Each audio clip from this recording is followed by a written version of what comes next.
You're watching Thrifty Kaniffy. Hello everyone and welcome to Thrifty Kaniffy.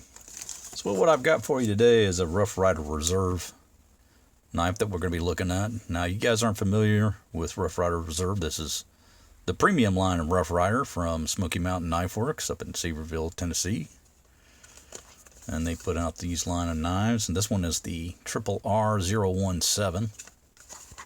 Comes in the black box, and then packaged inside the box you have this tube, and it's got some padding in there, and they give you a nice little cleaning cloth to use, and it comes wrapped in paper, so it's really well packaged. Adds a nice little flair. The knife we're looking at here today is the 3 1/4 inch closed original brown Micarta Barlow, and you get this nice woven micarta here in brown. You get the stainless pins and stainless bolsters, brass liners. You can see it's really well constructed. Doesn't appear to be any gaps at all on it. Get this dual stripe threaded bolster here, brass lanyard tube, nickel silver arrow shield that's actually pinned, which is nice. There's a good look at the back.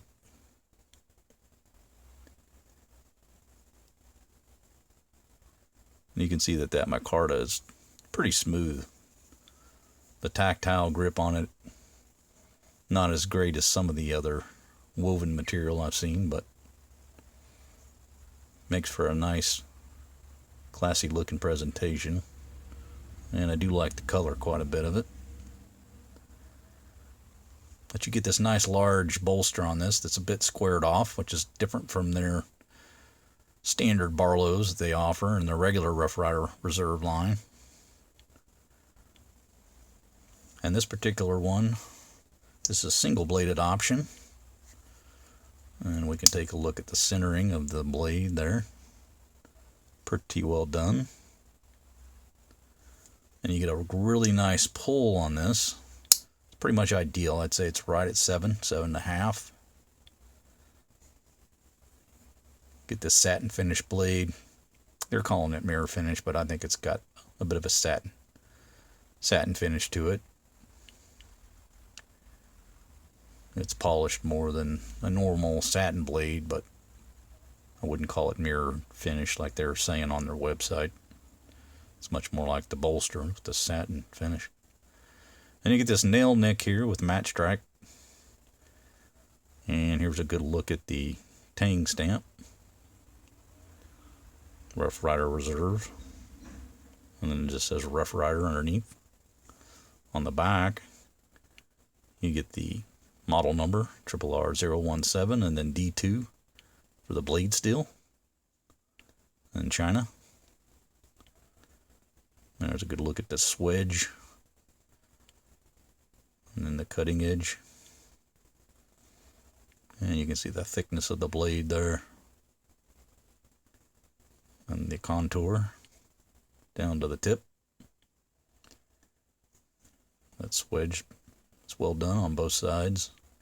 And it clears the nail nick, which is nice. No interference there. And there's a look at the edge on the other side. You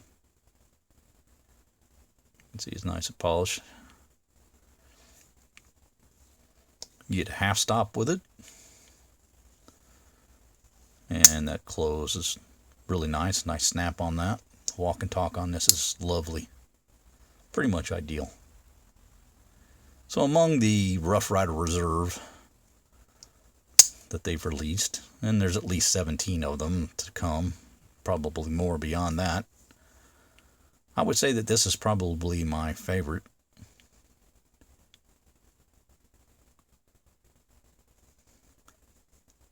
Again, the pull on it, it's ideal.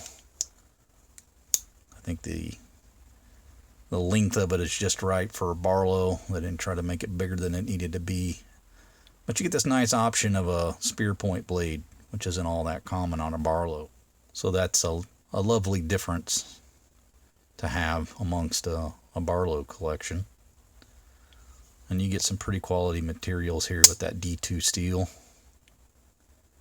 and a pin shield, some higher end features there. And you can see the construction is pretty much ideal. I don't see any gaps in the springs or liners, and the material meets well with the bolsters. There's smooth transitions throughout. Lanyard hole doesn't stand out. The pins aren't proud. The shield is nice and smooth across the body of the handle. You've got some really nice accents there on the bolster, and it's a squared option, which is again a little different from their traditional releases in their regular Rough Rider line.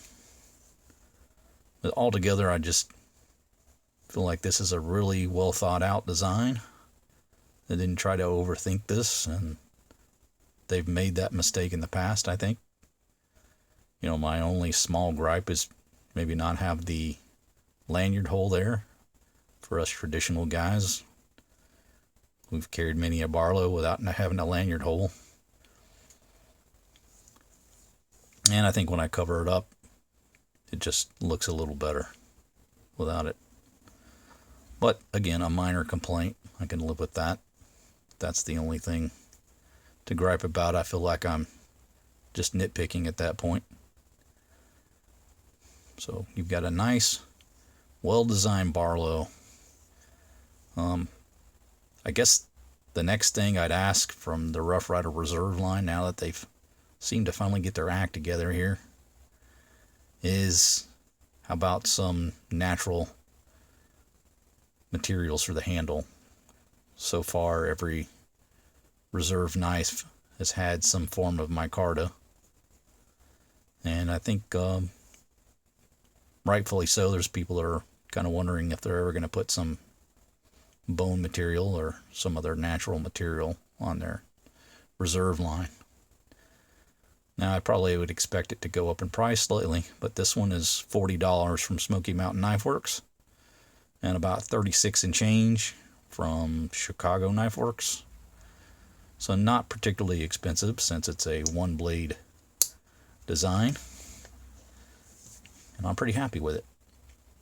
Again, I think it's probably got to be in at least the top two, if not the top release from Rough Rider Reserve at this point.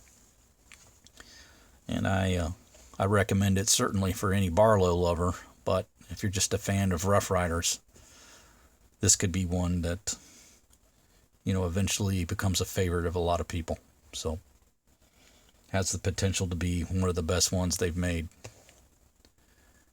But that's going to do it for me, guys. I hope you enjoyed the review. Make sure you like, subscribe, hit that bell, and turn on notifications to be sure you're notified when new videos drop. Hope you enjoyed the review. Everybody have a fantastic day. Take care.